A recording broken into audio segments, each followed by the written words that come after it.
മെക്സിക്കോയിലെ ചിയാപാസ് തീരത്ത് റിക്ടർ സ്കെയിലിൽ 7.3 തീവ്രത രേഖപ്പെടുത്തിയ ശക്തമായ ഭൂകമ്പം അനുഭവപ്പെട്ടു. ഭൂചലനത്തെ തുടർന്ന് പസഫിക് തീരത്തെ വിവിധ രാജ്യങ്ങൾക്ക് അധികൃതർ സുനാമി മുന്നറിയിപ്പ് നൽകിയിട്ടുണ്ട്. US സുനാമി വാർണിംഗ് സിസ്റ്റത്തിന്റെ കണക്കുകൾ പ്രകാരം മെക്സിക്കോ, ഗ്വാട്ടിമാല എന്നീ രാജ്യങ്ങളുടെ സമീപ തീരങ്ങളിൽ 0.3 മുതൽ 1 മീറ്റർ വരെ ഉയരമുള്ള അപകടകരമായ സുനാമി തിരമാലകൾ ഉണ്ടായേക്കാമെന്നാണ് മുന്നറിയിപ്പ്.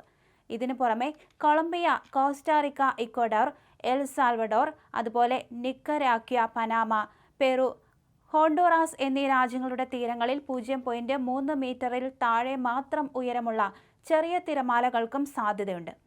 മെക്സിക്കോയിലെ പുവേർട്ടോ മഡേറോ എന്ന മത്സ്യബന്ധന ഗ്രാമത്തിന് സമീപമാണ് ഈ ഭൂചലനത്തിന്റെ പ്രഭവ കേന്ദ്രം. ഭൂമിക്കടിയിൽ 15.2 കിലോമീറ്റർ ആഴത്തിലാണ് ഭൂകമ്പം ഉണ്ടായതെന്ന് യുണൈറ്റഡ് സ്റ്റേറ്റ്സ് ജിയോളജിക്കൽ സർവേ വ്യക്തമാക്കി. ഭൂചലനത്തിന്റെ ആഘാതത്തിൽ തെക്കൻ മെക്സിക്കൻ സംസ്ഥാനമായ ഒക്സാക്കയിൽ ഇടത്തരം തീവ്രതയുള്ള പ്രകമ്പനം അനുഭവപ്പെട്ടതായി ഗവർണർ സലോമൺ ജാരാ ക്രൂസ് അറിയിച്ചു. എന്നാൽ നിലവിൽ അവിടെ വലിയ നാശനഷ്ടങ്ങളോ ആളപായമോ റിപ്പോർട്ട് ചെയ്തിട്ടില്ല.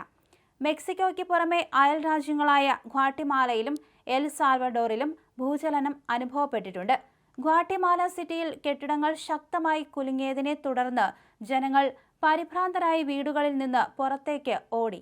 സുനാമി ഭീഷണിയുള്ളതിനാൽ തീരദേശവാസികൾ അതീവ ജാഗ്രത പാലിക്കണമെന്നും ദേശീയ പ്രാദേശിക അധികൃതർ നൽകുന്ന നിർദ്ദേശങ്ങൾ കൃത്യമായി പാലിക്കണമെന്നും സുനാമി മുന്നറിയിപ്പ് കേന്ദ്രം നിർദ്ദേശിച്ചു. വരും മണിക്കൂറുകളിൽ ഉണ്ടാകുന്ന ഔദ്യോഗിക അറിയിപ്പുകൾക്കായി കാത്തിരിക്കാനും ആവശ്യമായ സുരക്ഷാ നടപടികൾ സ്വീകരിക്കാനും അധികൃതർ പൊതുജനങ്ങളോട് അഭ്യർത്ഥിച്ചിട്ടുണ്ട്.